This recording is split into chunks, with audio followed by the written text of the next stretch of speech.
Donc bonjour à tous, bienvenue pour ce nouveau numéro de l'Exode-Call, Exode-Call numéro 36, et aujourd'hui nous allons attaquer l'exercice suivant.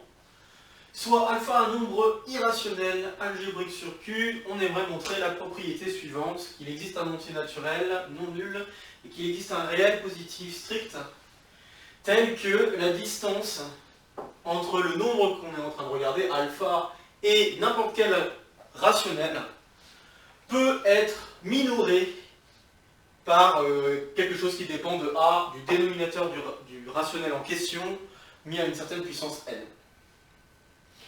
Ok, alors ce résultat, c'est un lemme assez particulier qui s'appelle lemme de Liouville. Et ce lemme de Liouville a un rapport avec les nombres de Liouville, okay, puisque, en fait, cette propriété va nous permettre de montrer que les nombres de Liouville sont transcendants. Okay, donc c'est quand même un résultat assez fort de pouvoir montrer qu'un nombre est transcendant, puisque de manière générale, montrer qu'un nombre est transcendant, c'est quelque chose de très difficile, déjà très difficile à concevoir, et très difficile à montrer en général. Okay, donc bon, pour rappel, juste pour histoire de dire qu'on est tous sur la même longueur d'onde, on dit que alpha est algébrique sur Q si et seulement si il existe un polynôme R à coefficient rationnel tel que ce polynôme s'annule en alpha. Et de manière équivalente, ça revient à la même chose que dire qu'il existe un polynôme, je veux dire R tilde, parce qu'on peut le construire à partir de R, à coefficient dans Z tel que ce polynôme évalué à nouveau en alpha vaut 0.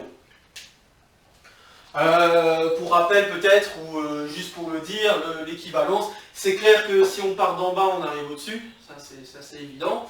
Si je veux aller dans l'autre sens, il suffit de se dire que les coefficients d'un polynôme, je les écris sous la forme d'une fraction, puis après je multiplie tout le polynôme par le produit des dénominateurs de chaque coefficient.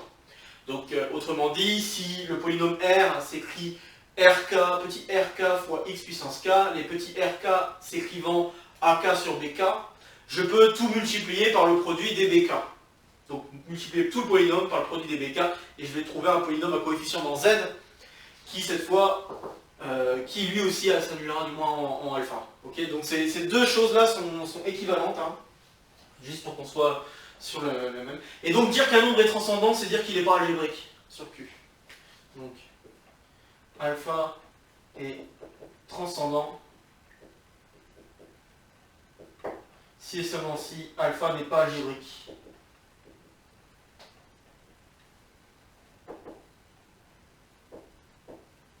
Sur Q. Ok, alors déjà montrer qu'un nombre est algébrique, il faudrait trouver un nombre, enfin il faudrait trouver un polynôme qui s'annule au nombre que l'on a choisi. C'est pas quelque chose de très facile à faire. Je vous donne racine carrée de 2, vous savez, je vous donne racine cube de 3, vous savez, mais si je vous donne un nombre un peu quelconque, peut-être donné par ses décimales, comment je peux savoir si ce nombre est algébrique? Il y a un moyen de savoir si un nombre est rationnel ou pas, ça c'est une question de... Quand je regarde les décimales, il y a une question de périodicité qui se produit à partir d'un certain rang, okay, mais pour les nombres algébriques, bah déjà, il n'y a pas vraiment ça. Racine carrée de 2, vous voyez par vous-même, il n'y a pas de périodicité, on a du mal à voir ce qui diffère entre racine carrée de 2 et pi en termes de suite de décimales.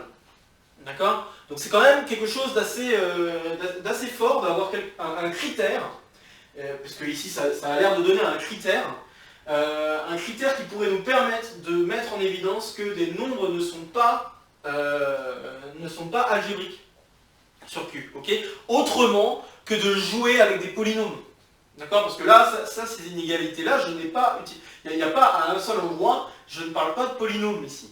Alors que la définition d'algébrique et de transcendant dépendent de polynômes.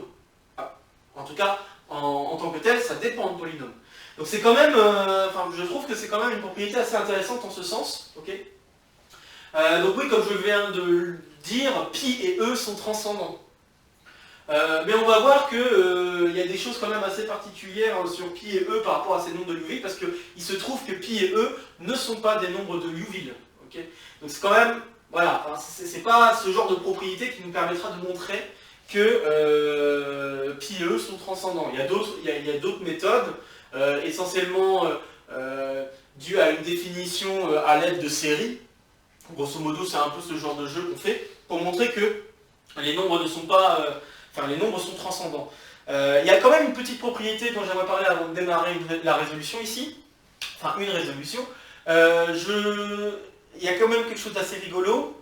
On est capable de montrer qu'au moins un des deux nombres, pi plus e ou pi moins e, est algébrique. Si même moi, bon, transcendant, enfin en tout cas l'un des deux. Mais on est capable de montrer que la somme ou la différence, au moins l'un des deux, et je pense que ça doit être transcendant. On est capable de montrer que l'un des deux est transcendant, mais on ne sait pas lequel des deux. Donc ça signifie qu'il peut y avoir la possibilité aussi que l'un des deux soit algébrique. Et on n'a pas moyen de savoir lequel des deux. C'est quand même assez... je trouve ça assez surprenant qu'on ne soit pas capable de dire qui est quoi. Donc oui, voilà, donc c'est quand même très... je trouve que c'est quand même très rigolo et très surprenant qu'il y a des propriétés de transcendance comme ça, qui s'énoncent très facilement, hein, une fois qu'on a à peu près compris comment ça marche algébrique et transcendant, mais qui ont une difficulté monstre à être démontrées. Ok, et ça, il y a une sorte de conjecture à savoir lequel des deux est transcendant ou lequel des deux est algébrique. Enfin, voilà, c'est... Moyennant ma façon d'essayer de l'expliquer, c'est quand même assez étonnant. Bon, alors on est parti pour la résolution, donc n'hésitez pas à faire une petite pause comme d'habitude, pour essayer de le faire par vous-même avant que je ne dise quoi que ce soit d'autre. Voilà, alors c'est pas un exercice très facile, mais il faut essentiellement jouer avec les seules informations que nous avons. Donc les seules informations que nous avons sont alpha et irrationnel et algébrique sur Q. Ça, ce sont les seules informations que nous avons, en tout cas au départ. Après, la question va être de savoir quel A et quel N faudrait-il prendre par rapport à cette histoire de polynôme qui va apparaître. Okay, donc pour vous donner une petite piste, ça va être essentiellement de jouer avec ça. Okay. Alors, ce qu'on va faire, c'est que je vais démontrer la chose par l'absurde. Okay, donc démontrer la chose par l'absurde, ça veut dire quoi? Je vais supposer le contraire. Alors supposer le contraire, ça voudrait dire que pour tout n, et pour tout a, il existe P et Q dans Z croix n étoile, tel que, eh bien, alpha moins P sur Q est inférieur ou égal à A sur Q puissance n. Ok, donc voilà le contraire donc, de cette propriété. Et donc on va essayer de le mettre en défaut en choisissant un bon A et un bon N pour essayer de mettre en défaut cette inégalité-là. Okay. Alors, première chose que j'aimerais faire remarquer, c'est que ça ne peut pas être égal à 0. Et là, je suis en train d'utiliser une petite propriété, là. Ça, c'est simplement dû au fait que alpha n'est pas rationnel. Ah oui, parce que si c'était égal à 0, ça voudrait dire que alpha est rationnel, ça correspond à P sur Q. Donc on aurait un problème. Okay, donc déjà, alpha n'est pas rationnel, donc on ne peut pas avoir cette différence qui est égale à 0. Bon, très bien. Alors, choisir le A et le N, je vais le faire au fur et à mesure. Pour l'instant, je ne vais pas trop en parler, mais à un moment donné, je vais revenir, une fois que j'aurai fait tout un raisonnement là, je vais revenir et me poser la question quelles sont les bonnes valeurs de A et de N qu'il faudrait poser pour que ceci soit bien mis en défaut. Ok? Bon. Alors, d'abord, je joue sur le fait que alpha est algébrique. Alors, alpha est algébrique sur Q. Donc, dire ça, c'est équivalent à dire qu'il existe un polynôme. Moi, je vais l'appeler R tilde pour rester sur ce que j'ai écrit, parce que j'aimerais avoir un polynôme à coefficient entier. Donc, je prends R tilde tel que R tilde de alpha est égal à 0. Très bien. Alors ce que je vais faire pour essayer de contrecarrer ces inégalités-là, c'est que je vais essayer d'utiliser un théorème. Un théorème que les premières années, qu'en première année on connaît bien. En tout cas, je pense à cette période, normalement ça a dû être vu. Si c'est pas encore vu, bah, ça viendra, c'est pas grave. Un théorème qu'on utilise en général quand on travaille avec une fonction qui est C1, enfin, qui est dérivable sur un intervalle ouvert, continue sur l'intervalle fermé, et tel qu'il y ait des petites choses sur les bornes. Bon là, normalement, si je vous impose les choses sur les bornes, c'est roll, mais si je ne vous impose pas les choses sur les bords, eh bien on s'apprête à utiliser le théorème des accroissements finis. Donc c'est ce que je vais faire ici en utilisant ce théorème sur le polynôme R tilde. Donc, hop. Pourquoi je pense à ça? Ben, vous allez voir qu'à l'énoncé, quand vous allez voir l'énoncé, vous allez peut-être comprendre pourquoi j'utilise, comprendre un peu mieux pourquoi j'utilise ce théorème. Donc des accroissements finis. Hop. Donc si j'applique ce théorème sur le polynôme R, et sur un intervalle adapté, à voir encore sur quel type d'intervalle je devrais travailler, mais je peux écrire que R tilde de alpha moins R tilde de P sur Q, et bien ça, c'est égal à un certain R tilde prime de x0 fois alpha moins P sur Q, donc justement la différence. Alors vous voyez qu'en effet, je suis capable de faire réapparaître alpha moins P sur Q grâce à ce théorème des accroissements finis. Et c'est pour ça que c'est intéressant d'appliquer le théorème des accroissements finis ici. Okay, donc je peux tout à fait l'appliquer parce qu'un polynôme c'est infini, blablabla, normalement c'est des choses, pas de problème. Et le x0 il va être dans l'intervalle ouvert alpha P sur Q. D'accord, donc il existe x0 dans l'intervalle ouvert alpha P sur Q. Tel quel. Ok, donc j'en suis pour l'instant là. Je sais que R tilde de alpha vaut 0. Donc ce truc-là va disparaître. Qu'est-ce que je peux dire sur R tilde de P sur Q? Alors vous pourriez me dire, bah, il n'y a pas forcément d'interdiction à ce que R tilde de P sur Q soit nul. Et vous n'avez pas tort. Mais, si R tilde de P sur Q est égal à 0, et bien moi j'affirme qu'on peut trouver un autre polynôme de degré inférieur qui va s'annuler en alpha et qui ne s'annulera pas en P sur Q. Alors pourquoi? Bah parce que si vous pensez, si vous reprenez le polynôme donc, si j'avais ça, qu'est-ce que je peux faire? Donc ce que je peux faire, c'est dire qu'en fait R tilde peut s'écrire, alors je vais, hop, donc R tilde de x peut s'écrire un certain polynôme S, disons, donc S de x fois x moins P sur Q, le tout à une certaine puissance, disons une puissance m. Ok? Et puis bon, il peut y avoir peut-être un coefficient, bon après le coefficient je le mets dans S de x, d'accord? Bon. Or, ce polynôme-là, il est unitaire et à coefficient donc Q. Donc ça, ce polynôme-là, il est surtout à coefficient donc Q, c'est ce qui m'intéresse le plus. D'accord? Et donc, si ce polynôme-là est à coefficient donc Q, donc là, m étant la multiplicité de P sur Q.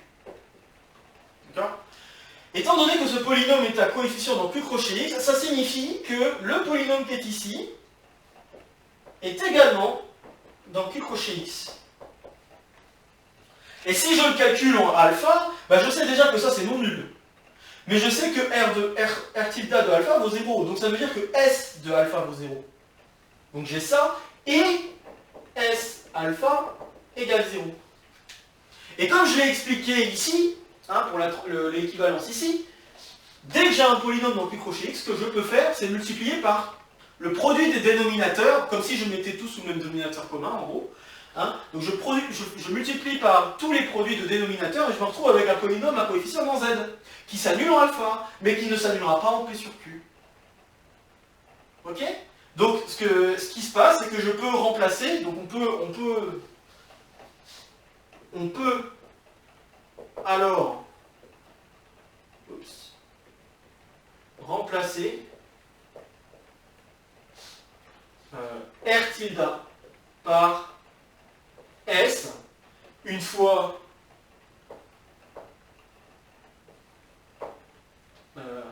mis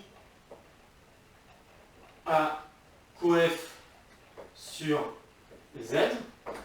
D'accord? Et ce S aura le bon goût que en P sur Q, ça vaut quelque chose de non nul. Ok? Alors tout ce que je viens de dire là, ça me permet d'affirmer que je peux supposer que R tilde de P sur Q est non nul. Parce que si c'est nul, je peux faire une petite opération pour me ramener à un polynôme, toujours à coefficient dans Z crochet X, qui s'annule toujours en alpha, mais qui ne s'annule pas en P sur Q. Ok, donc j'espère avoir réussi à vous convaincre. Et donc ce que je vais faire, c'est que je vais donc supposer maintenant que R tilde de P sur Q est non nul.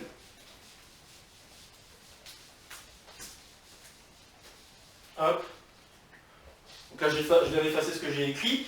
S'il y a besoin de le relire, n'hésitez pas à faire un petit demi-tour. Donc là, ce que je vais maintenant supposer, donc on peut supposer alors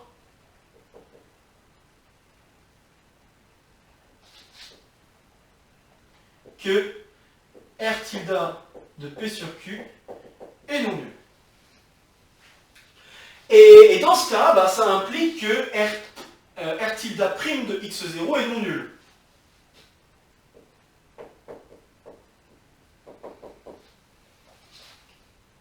Donc je peux diviser. Et ensuite je vais mettre des valeurs absolues. Donc ce que je fais, c'est la chose suivante. Valeur absolue de alpha moins P sur Q. Mais ça, c'est égal à la valeur absolue de R tilde de P sur Q sur R tilde prime de x0.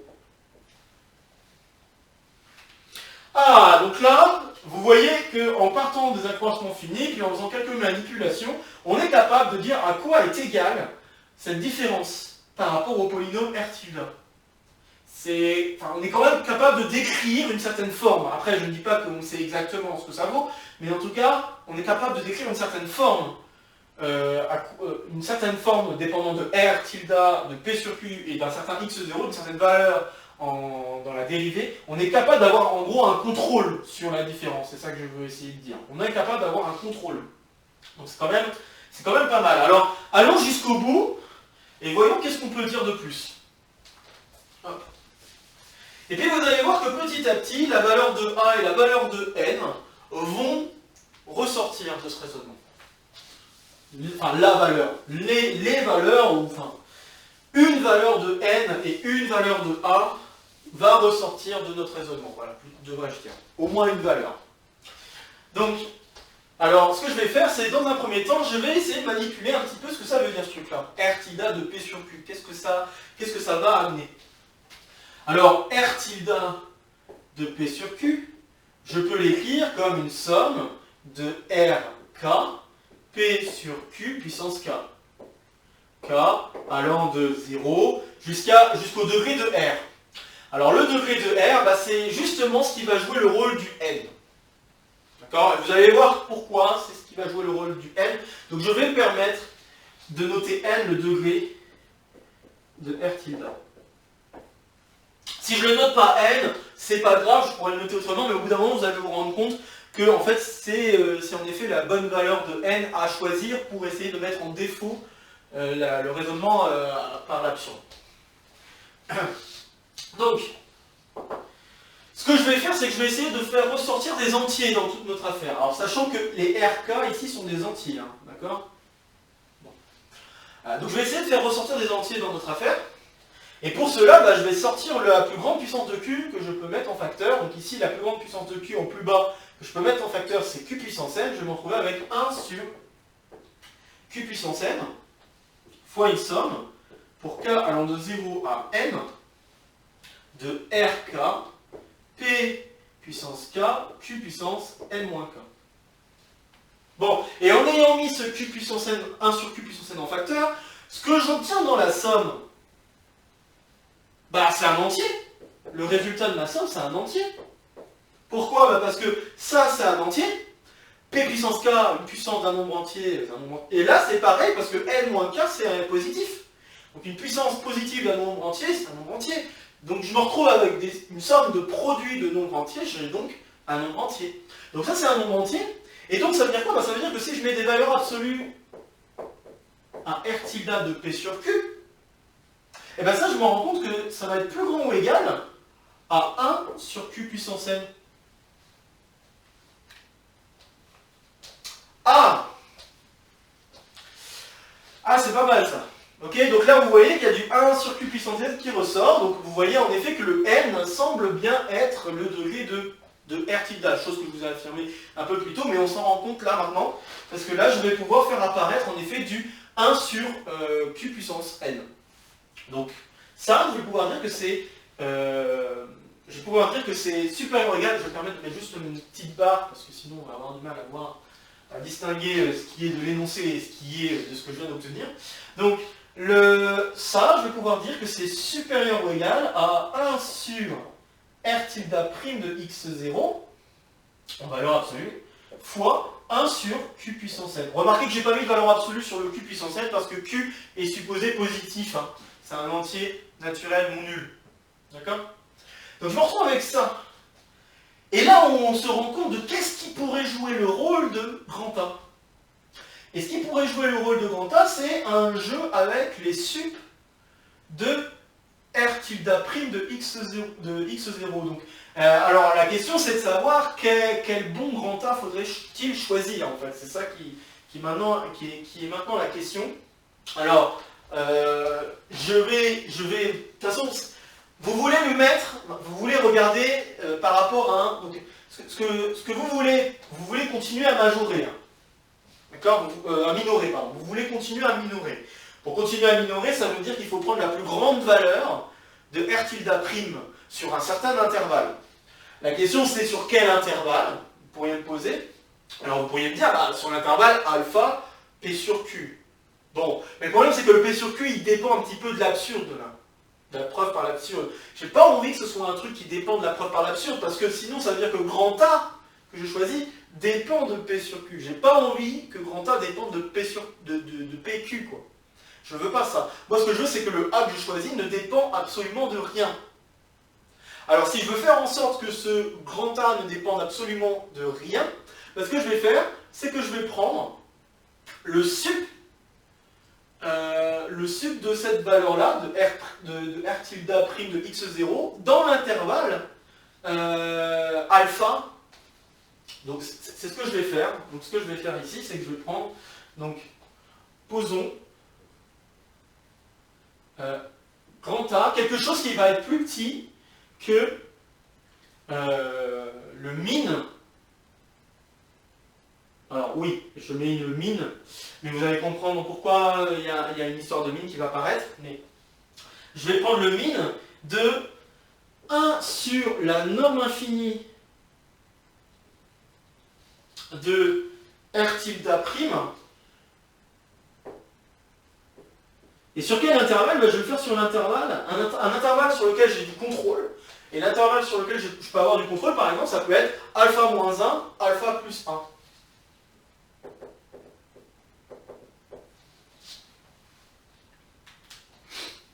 Ok, mais ce min, il peut ne pas être... Enfin, cette valeur-là peut ne pas être très convaincante, au sens où...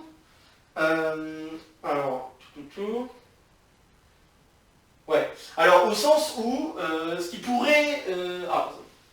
est-ce que ça peut arriver? Je suis juste en train de me demander si c'est... je pense que ça pose pas de problème si je pose juste A... Je pense que ça pose pas de problème. Ouais, alors, oui, donc oui, voilà, c'est ça. Alors, ce que je peux faire aussi, c'est que je pourrais très bien dire... il y a des cas de figure pour lesquels je peux facilement choisir le A. Entre guillemets, facilement choisir le A. Et les cas où je peux facilement choisir le A, ça serait des cas de figure où P sur Q soit une distance plus grande que 1. Voilà pourquoi il y a le alpha moins 1 et alpha plus 1. La question c'est juste de dire, je pourrais très bien prendre un rationnel qui a une distance plus grande que 1, a priori, okay, de notre élément alpha moins P sur Q. Donc, si j'ai quelque chose de plus grand que 1, je sais déjà que cette inégalité va être vérifiée pour A égale 1. Ok? Donc, puisque le q puissance n, lui, il va être plus grand que 1 sectoriellement, donc cette inégalité va pas pouvoir être vérifiée si j'ai un rationnel qui est à une distance plus grande que 1. Okay, donc, c'est pour ça que je vais définir A comme étant quelque chose plus petit que ce minimum. Donc je répète pourquoi je prends quelque chose plus petit que ce minimum. La première chose, c'est que j'aimerais pouvoir définir un sup sur un intervalle de R'. D'accord, de R tilde'. Je veux pouvoir définir un sup. Ça, c'est la première chose. Et pour pouvoir définir ce sup, on se rend compte qu'il y a quelque chose à dire par rapport à P sur Q. Le problème, c'est que je ne veux pas que A dépende de P sur Q. Donc pour éviter que ça dépende de P sur Q, ce que je me dis, c'est que je vais prendre un intervalle bien précis. Pour prendre cet intervalle bien précis, et essayer, là je vais faire un petit peu dans un autre ordre que ce que j'ai dit ici, pour pouvoir choisir un intervalle qui soit bien adéquat, ce que je vais faire, c'est que je vais me débarrasser d'un cas qui est assez facile, qu'on aurait pu traiter avant même de se lancer sur toute la résolution, qui est un cas où P sur Q est à une distance plus que 1 par rapport à alpha. Si je suis à une distance de plus que 1 de alpha, je peux très bien prendre grand A égale 1, et 1 sur Q puissance n, comme Q est quelque chose de plus grand ou égal à 1, là les inégalités ne peuvent pas tenir, puisque ça doit être plus grand que 1. Et là, vous vous dites que c'est inférieur ou égal à 1. Donc vous vous dites qu'il y a un problème. D'accord? Donc là, ça marche pas, ok? Donc c'est un cas trivial qu'on aurait pu traiter à part. Ok. Maintenant que j'imagine avoir traité ce cas à part, eh bien, il me reste à voir ce qui se passe entre alpha moins 1 et alpha plus 1. Et c'est là où le sup de R tilde' fait son apparition, et je propose de prendre le sup de R tilde' dans l'intervalle alpha moins 1, alpha plus 1. Ainsi, j'ai pris un grand A qui ne dépend pas de P sur Q. J'ai juste dit que ça dépendait de 1, mais à la rigueur 1, peu importe, je pouvais les poser avant même de faire tout le raisonnement par l'option. Ok? Donc j'espère que j'ai réussi à être clair sur pourquoi ce choix-là de grand A est le bon. Et maintenant, si je termine le raisonnement, ce que je vais obtenir, c'est que ça va être supérieur strict à A sur Q puissance n. Et on a dit au départ que c'était inférieur ou égal à A sur Q puissance n. Donc on a une contradiction et on conclut. Donc ça veut dire qu'on conclut que le nombre, donc n'importe qu'en fait, on conclut le contraire de ce raisonnement par l'absurde, c'est-à-dire qu'il existe un entier n et il existe un réel rang A tel que on est, pour n'importe quel rationnel, ce genre d'inégalité. Ok? J'espère avoir réussi à être clair sur la résolution. Bon, très bien. Et justement, donc comme je l'énonçais, en fait, ce lemme permet de démontrer que certains nombres sont des nombres transcendants. Et ces certains nombres, ce sont des nombres de Liouville. Okay, donc il y a des nombres de Liouville. Donc je vais peut-être donner la définition de ce qu'est un nombre de Liouville.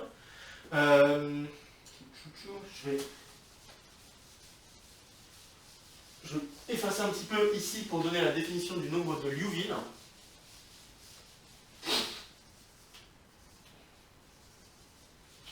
Donc,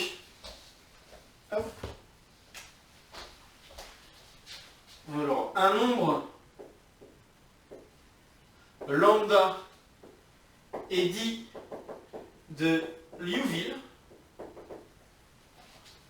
si et seulement si, pour tout entier naturel, je suppose non nul, ça n'a peut-être pas beaucoup d'intérêt, il existe un P et un Q appartenant à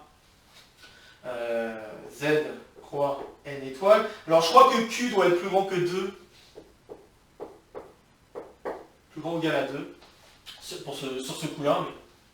Ok. Donc tel que, eh bien, la différence entre lambda et P sur Q est comprise entre 0 et 1 sur Q puissance n. Et donc un nombre de Liouville, ça vérifie cette propriété-là. Pour l'instant, je n'ai pas parlé de l'existence de tel nombre. Je vous dis juste que la définition d'un nombre de Liouville, c'est un nombre qui vérifie ce genre de choses. Donc cette propriété-là. Alors maintenant, ce que j'affirme, c'est qu'un nombre de Liouville est automatiquement transcendant. Ok? Donc voilà, maintenant avec ce lemme, je vous laisse y réfléchir. Donc c'est une suite à l'exercice si vous voulez. Donc je sais pas, moi je vais dire 36. 36 bis. La suite de l'exercice, c'est de montrer qu'un nombre de Liouville est transcendant.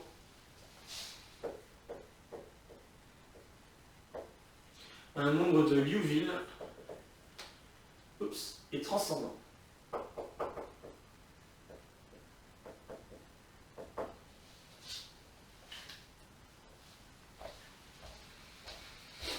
Ok.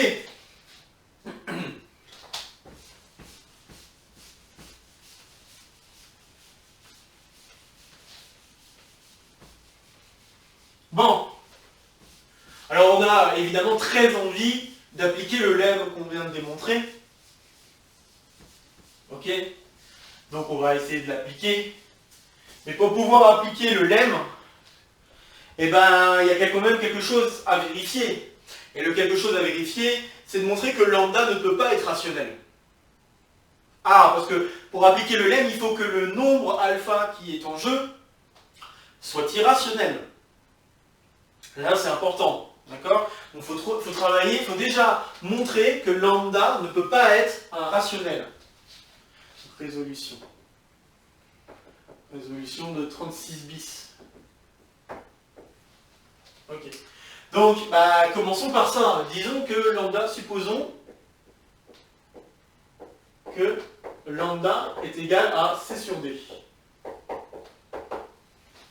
Est un rationnel. Alors, qu'est-ce qu'on peut dire de la soustraction? Il suffit de manipuler un petit peu. C'est pas très difficile comme truc à montrer. Mais il faut prendre un peu le temps de le faire, juste pour dire. Donc, qu'est-ce qu'on peut dire de cette soustraction? Cette soustraction, on a très envie de le mettre sous le même dénominateur. Donc, c'est la bonne chose à faire. Moins P fois D divisé par D fois Q. Et puis là, on en arrive à deux cas de figure. Le premier cas de figure, c'est si C, P moins P fois D est égal à 0, eh bien on en déduit alors que la valeur absolue de lambda moins P sur Q est égale à 0. Ce qui contredit l'inégalité ici stricte. Ok? Donc ça, c'est pas possible. Sinon, il y a quelque chose qu'on peut affirmer, C fois Q moins P fois D, ça c'est un nombre qui est dans Z, non nul. Et par conséquent, la valeur absolue de CQ moins P fois D, et bien ça va être supérieur ou égal à 1. Ok? Et donc, ça veut dire que lambda moins P sur Q, en valeur absolue, est supérieur ou égal à 1 sur D fois Q. Ok, et puis si on choisit un bon n, alors qu'est-ce que j'entends par choisir un bon n? Parce que je vous affirme, il faut que ce soit vrai pour n'importe quel n. Donc pour n'importe quel n, il doit exister un P sur Q tel que d'accord, donc pour tout n, il doit exister un P sur Q tel qu'on ait l'inégalité écrite là en bas. Ok? Dépendant de Q. Eh bien, si on choisit un bon entier n, on va se rendre compte qu'on va avoir un problème. Alors, si on choisit un bon entier n, et le bon entier n qu'on peut choisir, c'est juste faire en sorte que l'entier d soit compris entre 2 puissance n-1 et 2 puissance n. Chose qu'on peut toujours faire, c'est-à-dire qu'on peut toujours choisir un n, pour n'importe quel entier positif, non nul, on peut toujours choisir un n tel que le nombre est compris entre 2 puissance de 2, ou 2 puissance d'un nombre, ça peut être 3, 4, etc., ça peut être autre chose. Donc je peux très bien faire cette construction. Donc si je dis que d est compris là-dedans, j'en déduire que ça, c'est supérieur ou égal à 1 sur 2 puissance n-1 fois q. Et comme q est plus grand, et c'est là où l'hypothèse q plus grand ou égal à 2 est importante, Comme Q est supérieur ou égal à 2, bah ça c'est donc, cette fraction est donc supérieure ou égale à 1 sur Q puissance n, puisque ça va être Q puissance n moins 1 fois Q, donc Q puissance n. Et vous voyez que ce que je viens de faire, c'est que je viens d'obtenir une inégalité qui est dans l'autre sens. Donc problème, puisque ça devait être vrai pour n'importe quel n, et bien là j'ai un problème, je viens d'obtenir l'inégalité dans l'autre sens en jouant avec les valeurs possibles de d. Okay, donc conclusion de tout ça, lambda ne peut pas être, donc lambda n'est pas rationnel.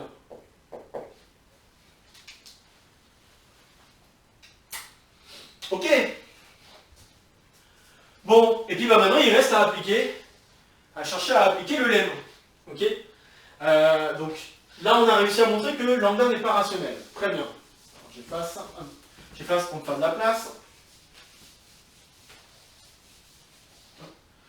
Maintenant, reste à montrer qu'il n'est pas algébrique. Donc, supposons à présent que lambda est algébrique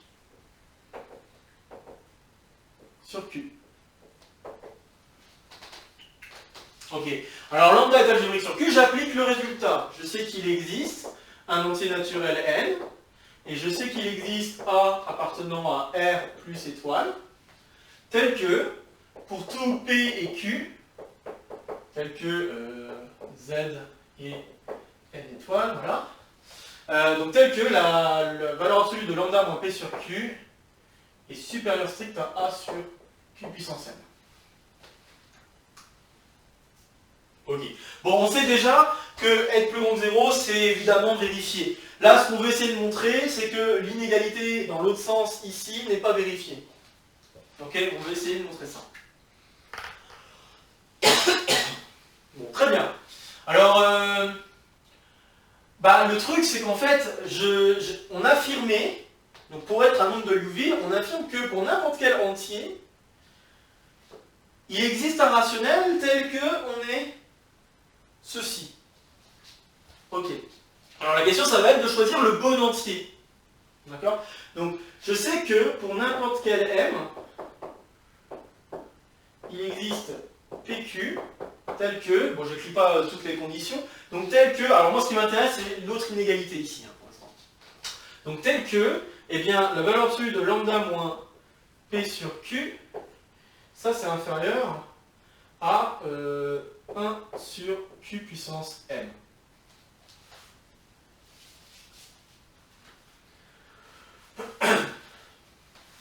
Ok. Alors maintenant la question c'est la question qu'il faut se poser c'est quelle valeur de m faut-il prendre pour pouvoir mettre en défaut l'autre propriété? Eh bien le m qu'il faut choisir il va dépendre du grand A. D'accord? Parce que si on choisit le m par rapport au grand A, et bien sûr par rapport à petit n, parce qu'on se doute qu'il va y avoir petit n, eh bien on va pouvoir, donc là la question c'est de savoir quel A faut choisir. Si on dit, je vais dire ça comme ça, si on dit que A, alors je ne vais pas dire est égal, mais bon, voilà, on va dire approxime un truc de la forme Q puissance R. Et vous allez vite comprendre quel genre de choses je vais faire. Hein, mais si je suppose qu'on a ça, d'accord? Eh bien, je vais obtenir que d'un côté, lambda moins P sur Q est supérieur à 1 sur Q puissance n plus R. Et là, on se dit, ah ouais, d'accord, alors ce que je vais faire, c'est que je vais poser n plus R comme étant égal à m. Et là, ça va contredire tout. Ok. Alors maintenant, reste à dire plus proprement ce que je fais ici, quand je choisis le A, quand je dis, ouais, j'approxime à 1 sur Q puissance R. Ben, je sais que A, il est strictement positif. D'accord? Donc, je vais écrire ça. Donc, comme A est strictement positif et que Q, alors là, encore une fois, l'hypothèse que Q est plus grand ou égal à 2 va apparaître. Comme Q est plus grand ou égal à 2, eh bien, je sais que 1 sur Q, si je regarde la suite des 1 sur Q puissance R, quand R tend vers l'infini, je sais que ça tend vers 0. Et dire que ça tend vers 0, ça veut dire que pour n'importe quelle borne positive, il y a un moment donné, je vais me retrouver en dessous. Donc ce que je peux faire, c'est que je peux choisir, donc, nous pouvons choisir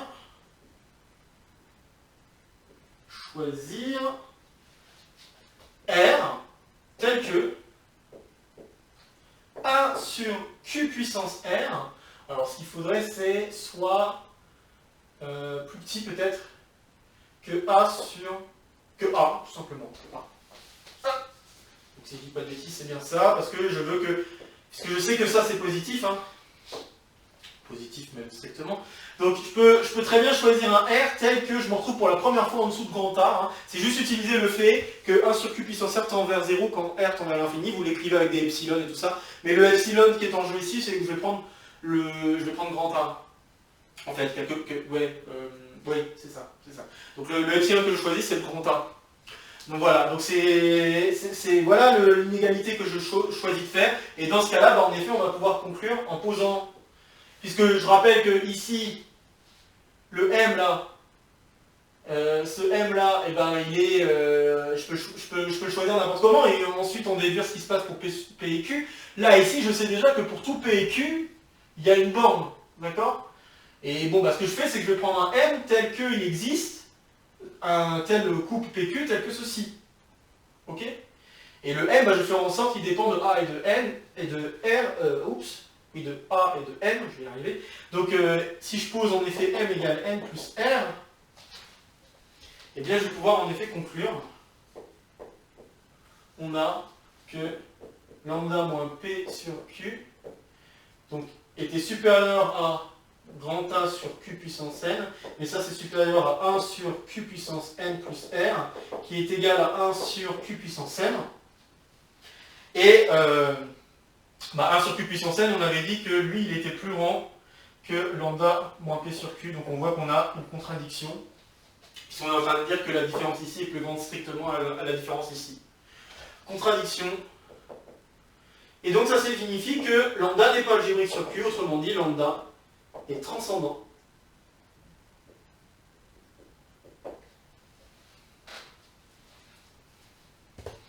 Voilà, donc les nombres de Liouville sont des nombres transcendants. C'est quand même, je trouve que c'est quand même quelque chose d'assez intéressant à prouver. Puisque là, comme vous l'avez vu, là, on n'a pas, dans le raisonnement, à part pour montrer le lemme, mais dans le raisonnement, on n'a pas eu besoin de faire intervenir des polynômes. D'accord ?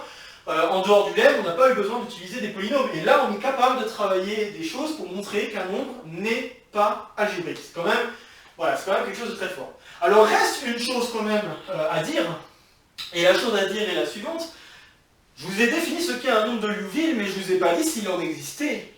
Parce qu'il pourrait avoir ce genre de propriétés, on pourrait très bien définir des propriétés définissant des objets, mais qu'à la fin les objets n'existent pas.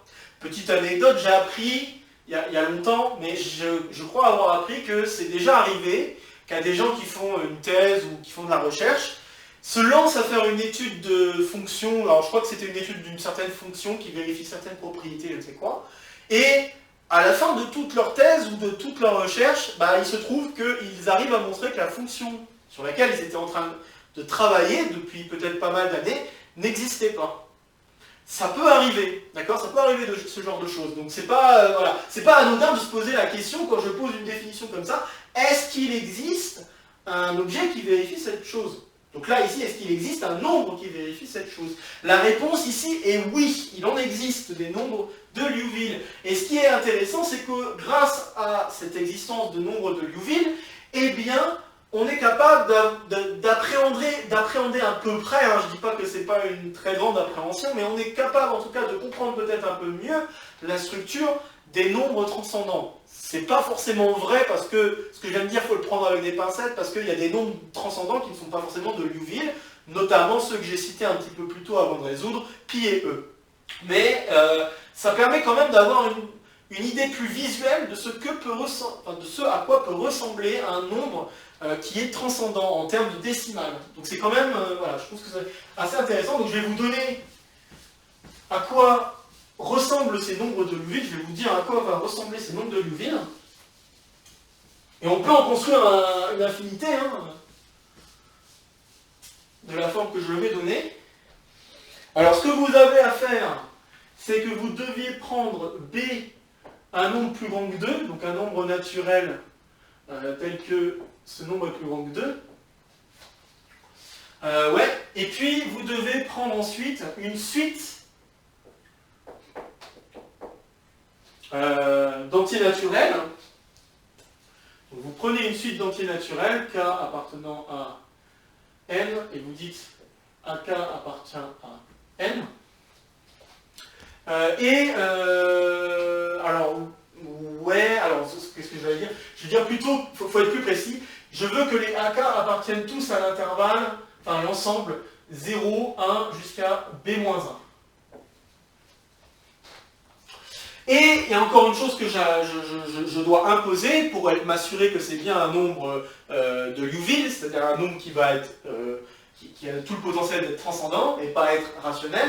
Vous allez voir à la suite de l'écriture pourquoi je dis ça. Mais ce que je vais imposer en plus, c'est qu'il y ait une infinité de valeurs. Donc, il existe une infinité de AK non nul. D'accord? Donc ça veut dire que je ne peux pas, s'il en existait un nombre fini de nombres AK non nuls, ça voudrait dire qu'en fait, la formule que je vais vous écrire pourrait se ramener à un rationnel. Et dans ce cas-là, ce n'est pas un nombre de Liouville comme on l'a montré un petit peu plus tôt. Et donc, bon, bah, on peut définir les nombres de Liouville. Alors, des nombres de Liouville, ce n'est pas les nombres de Liouville, parce qu'il y a probablement des nombres de Liouville qui ne peuvent pas s'écrire sous la forme que je vais l'écrire, mais on peut quand même définir des nombres de Liouville à l'aide de cette suite AK et de... Donc je vais mettre des parenthèses pour dire j'ai besoin d'entrer la valeur B et la valeur des suites AK. Ok, je vais écrire ça un peu comme une fonction. Donc les nombres de Liouville, des nombres de Liouville, hein, de toute façon on les appelle les nombres de Liouville un peu par abus, même si ça ne décrit pas tous les nombres de Liouville, mais c'est parce que ce sont des nombres qui ont été découverts encore une fois par Liouville. Ça va être une somme, pour k allant de 0 à l'infini, une somme infinie, une série, de AK sur B puissance k factoriel. Oups, sur B puissance k factoriel. Voilà à quoi ressemblent les nombres de Liouville. Ok, enfin en tout cas les nombres de Liouville qu'on peut construire. Hein, donc c'est quand même assez intéressant. Et bon, bah, tout l'exercice maintenant, c'est d'essayer de montrer que ce truc-là, d'une part, existe. Hein, bon, là, je pense que c'est pas très difficile de montrer que cette chose existe. Mais de montrer surtout que ce nombre-là est bien un nombre de Liouville. Et ça, c'est quand même pas quelque chose de... Enfin, je pense que c'est pas forcément quelque chose a priori de si facile que ça. Ok, donc voilà. Il faut essayer de montrer ensuite que ce nombre est un nombre de Liouville. Alors pour montrer, donc n'hésitez pas à aller faire une petite pause encore une fois pour essayer de le faire par vous-même, voir si vous avez peut-être des idées pour essayer de le montrer. Mais donc pour montrer que c'est un nombre de Liouville, il faut montrer que pour n'importe quel n, on peut fixer un Pn et un Qn tel qu'on ait cette inégalité-là. D'accord? Bon, au passage, je fais la petite remarque, on peut montrer, sans même affirmer que le nombre est de Liouville, on peut montrer que cette somme-là donne quelque chose qui est irrationnel à cause du fait que j'ai imposé ça.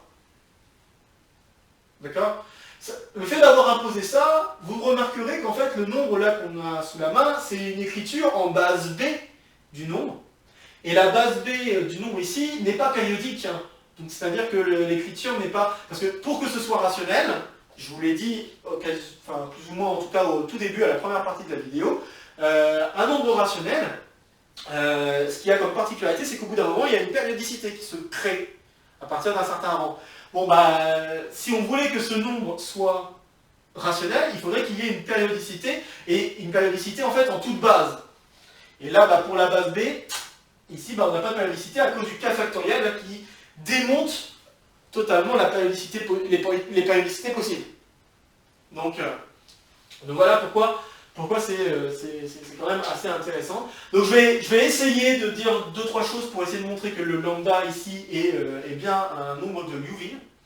Alors bon bah évidemment si je montrais que... Donc on va montrons que lambda est de Liouville.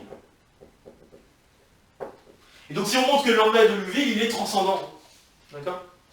Alors, lambda est de l'UV, donc je prends n, soit n, un entier naturel. Bon, finalement, je vais peut-être me lancer à faire la preuve. Et donc ce qu'il faut, c'est que je dois choisir P et Q de façon à ce que ce soit d'une part des entiers, plus grands que 2 de préférence, bien sûr, et qui vérifie ces inégalités-là. Bon, alors moi ce que je propose, et bon, on va s'en rendre compte au fur et à mesure des calculs, parce que c'est là la difficulté. La difficulté ici, c'est de savoir qu'est-ce qu'il faut choisir au départ pour s'assurer que tout va bien. Donc, ce que je vais prendre, c'est que je vais prendre Qn comme étant B puissance n factorielle, et je vais prendre Pn comme étant tout simplement B puissance n factorielle fois la somme pour k allant de 0 jusqu'à n de AK sur B puissance k factorielle. Ok? Alors en faisant ça, vous pouvez vous assurer d'une part que comme B est plus grand que 2, bah ça c'est bien plus grand que 2. Tout va bien. Et puis bah ça, vous pouvez vous assurer qu'en effet c'est bien un rationnel et c'est même un entier naturel. Pourquoi? Bah parce que vous multipliez par un dénominateur qui est commun à tous les B puissance k factorielle. Donc tout va bien, on a bien affaire à une somme assez gentille. Bon, très bien. Enfin assez gentille, au sens où ça donne un entier. Donc, bah, si je fais le calcul maintenant, si je regarde ce qui se passe en faisant lambda moins Pn sur Qn, ok, bon bah je sais que ça c'est égal à la somme pour k allant de 0 à l'infini de AK sur B k factoriel, moins, et là bah, en faisant le calcul, vous voyez Q puissance n, enfin Qn apparaît ici aussi, donc il va se simplifier, je vais me retrouver juste avec la même somme, mais arriver jusqu'à un certain n. Donc en gros, le choix de Pn et de Qn est fait en sorte pour qu'on se retrouve avec le reste de la série que nous sommes en train de voir en fait là, dans nos calculs. Donc on a ça, k allant de 0 jusqu'à l'infini, de AK sur B, BK factoriel, et j'ai mis infini alors que c'est n. Ok. Donc là, bah, en simplifiant les deux sommes, on se retrouve avec le reste de la série, hein, donc à partir de n plus 1. Et comme les nombres qu'on a choisis sont des entiers naturels, on peut se débarrasser des valeurs absolues. Donc on se retrouve avec somme pour k allant de 0 à... pas 0. K allant de n plus 1 à l'infini de AK sur B puissance k factoriel. Ok, bon, ça accroche. Alors, tout d'abord, les AK sont des valeurs comprises entre 0 et B-1. Donc au plus, la valeur des AK, c'est B-1. Donc, ça, je peux dire que c'est inférieur ou égal à... donc pour l'instant, je mets inférieur ou égal. Donc ça, c'est inférieur ou égal à la somme pour k allant de n plus 1 à l'infini de A, pas de A, de B moins 1 sur B puissance k factoriel. Ok? Alors, va falloir que j'efface un petit peu, donc je vais effacer ici. Ah, donc le but du jeu, c'est d'essayer de montrer qu'à la fin, on a que tout ça est inférieur strict à Qn puissance n. D'accord? Donc on veut essayer de montrer à la fin que tout ça, c'est inférieur à 1 sur B puissance n factoriel fois n. Ok, alors là, il faut s'accrocher peut-être un petit peu, mais cette série-là, en tant que telle, on ne peut pas la manipuler si facilement, d'accord? Donc ce qu'on peut faire, c'est se ramener à une série géométrique.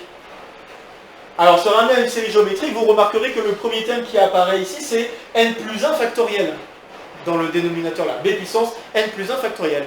Et puis bah, vous avez tous les autres. Bon, bah, je pense que vous avez compris ce que je veux faire, donc c'est ce que je vais faire maintenant. J'en déduis alors que lambda moins p sur q, ça crée plus. Donc lambda moins p sur q, bah ça va être inférieur ou égal à la somme pour k allant de n plus 1 factoriel jusqu'à l'infini. Alors là, du coup, je vais ajouter plein de termes, hein. Mais c'est pas grave. De b-1 sur b puissance k. Ok. Alors, je me rends compte que là, j'ai affaire à une série géométrique, etc. Donc quand j'ai affaire à une série géométrique, je sais le résultat, ça va être le premier terme. Donc b-1 sur b puissance n plus 1 factoriel. Le tout fois, alors là je me retrouve avec b sur b-1 si je ne dis pas de bêtises. Pourquoi? Parce que normalement je devrais me retrouver, je vais écrire d'abord le résultat que je devrais avoir, je devrais avoir 1 sur 1 moins 1 sur b, hein. C'est juste l'application de formule d'une suite géométrique, hein. Donc là j'ai juste mis le premier terme qui apparaît, hein. Donc c'est-à-dire tout le truc que je peux mettre en facteur, et je mets le reste de la série géométrique que j'ai, qui va aller de 0 jusqu'à l'infini, de 1 sur b puissance k. C'est tout ce que j'ai fait là. D'accord? Donc là on se rend compte qu'on a b-1 sur b puissance n plus 1 factoriel, le tout fois b sur b-1. Donc vous voyez que les b-1 se simplifient, ça c'est cool. Et on se retrouve avec b sur b puissance n plus 1 factoriel. Donc ça veut dire qu'on n'est pas très loin, hein. On a presque fini, hein. Donc si je vais jusqu'au bout, qu'est-ce que je vais avoir? Donc là ce que j'obtiens, c'est que ça c'est égal à b sur ok. Donc b puissance n plus 1 factoriel. Bon. Alors il est clair que si je remplace b par b puissance n factoriel, je vais me retrouver avec quelque chose qui va être, encore une fois, inférieur ou égal. Alors je pense que normalement il devait y avoir un strict à un moment ou un autre. Je suppose qu'il y a un strict quelque part. Je ne l'ai pas vu, mais il devrait y avoir... Je pense que c'est ici le strict. Je pense qu'il est ici le strict. Le strict il est ici parce que, comme je l'ai dit tout à l'heure, je suis en train d'ajouter des termes. Là tous les termes sont les 1 sur b puissance quelque chose factoriel. Là maintenant je me retrouve avec 1 sur b puissance, n'importe quelle puissance, peu importe si c'est des factoriels ou pas, à partir de n plus 1 factoriel. Donc c'est à partir de ce moment-là où j'ajoute des termes non nuls. Donc je pense que là je peux mettre un strict. Ok. Donc j'ai ça, et là je veux dire que c'est inférieur ou égal, à la place de b, je vais aller encore plus loin, je vais regarder b puissance n factoriel. Et vous allez voir pourquoi. Parce que en manipulant les puissances, donc ça va être égal à 1 sur b puissance n plus 1 factoriel moins n factoriel. Et maintenant si vous manipulez un petit peu, n plus 1 factoriel moins n factoriel, vous pouvez mettre n factoriel en facteur, vous avez n plus 1 moins 1, et ça fait n factoriel fois n. Donc ça me donne 1 sur b puissance n factoriel, le tout puissance n. Et donc c'est exactement ce que je voulais, hein. Voilà. Donc là je viens de démontrer en effet que les nombres que je vous ai introduits ici sont bien des nombres de Liouville, car ils vérifient l'inégalité qu'il fallait, c'est-à-dire que pour n'importe quel entier naturel, je peux trouver un rationnel PQ, donc ici Pn, Qn, tel que cette différence est inférieure stricte à 1 sur Qn puissance n. Donc c'est exactement ce qu'il fallait. Donc lambda est bien de Liouville, et par conséquent, avec tout le travail que nous avons fourni au préalable, lambda est transcendant. Et donc, comme je le disais, ça permet d'en savoir un peu plus sur la forme des décimales d'un nombre transcendant. Parce que la forme décimale, donc si je m'intéresse à un cas particulier de nombre de Liouville, donc si je m'intéresse notamment au cas où je prends tous les AK égale à 1, et que je prends B comme étant égal à 10, eh bien, le nombre de Liouville qu'on obtient, c'est donc la somme... Donc c'est une constante très particulière, d'ailleurs on appelle cette valeur particulière comme étant la constante de Liouville. Et si je regarde à quoi peut ressembler ce truc-là, eh bien je me rends compte que je vais avoir... alors j'ai dit pour k allant de 0, donc... Bon, à vrai dire je peux... Bon, j'ai mis k allant de 0, mais rien ne m'empêche de commencer à k égale 1. Bon, enfin bon. Donc là, ici, je vais regarder à partir de 1. Ou alors, une autre façon de dire, c'est que je prends A0 égale 0. Comme ça, Voilà. Mais donc là, le nombre de Liouville va ressembler à un truc comme ça. Donc là, j'ai 1 factoriel, 2 factoriels. Après 3 factoriels, ça va donner 6. Donc 1, 2, 3, 4, 5, 6. Puis après, le suivant, c'est à 24, 7, 8, 9, 10, 11, 12, 13, etc. 24, etc. Et vous voyez que les 1 sont de plus en plus séparés, de plus en plus éloignés. Et ça donne justement une idée de ce à quoi peut ressembler un nombre de Liouville. Okay. Donc c'est quand même assez étrange. Et vous voyez quand même qu'il y a une certaine structure apparente. Donc voilà, c'est... Ok. Donc, je voulais juste en parler. Un tout dernier truc dont j'aimerais vous parler, je fais juste attention au temps, ok.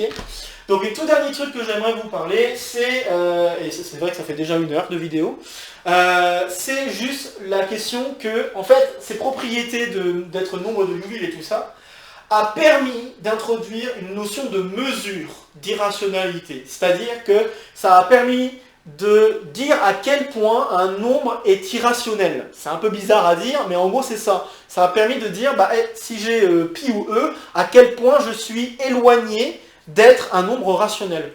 D'accord ? Et ce qui est assez rigolo ou étrange, c'est qu'à l'aide de cette mesure, je crois que c'est Cucini ou quelque chose comme ça, quelqu'un de ce genre, bon, si j'ai un doute sur le nom, je le taperai. Cucini a montré que il existe un ensemble dense, donc en gros, c'est quasiment certain, si vous choisissez un nombre quelconque dans R, il est quasiment certain que le nombre va avoir une mesure de 2 d'irrationalité. Sachant que mesure de 1 correspond à être rationnel. D'accord ? Donc avoir un nombre de mesure 1, c'est être rationnel.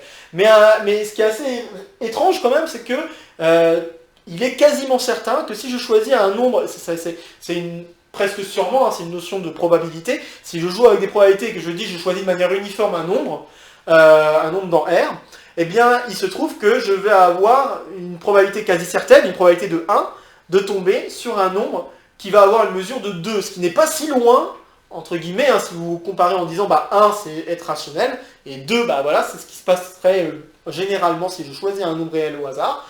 Donc c'est quand même assez étonnant de voir qu'avec cette notion de mesure, qui est introduite grâce à ces inégalités-là de Q puissance n et tout ça, on peut introduire la notion de mesure grâce à ça, on est capable de savoir, on est capable d'introduire une question de à quel point est-ce qu'on est loin d'être rationnel, et plein d'autres trucs comme ça, assez rigolo, comme cette propriété que je viens de donner.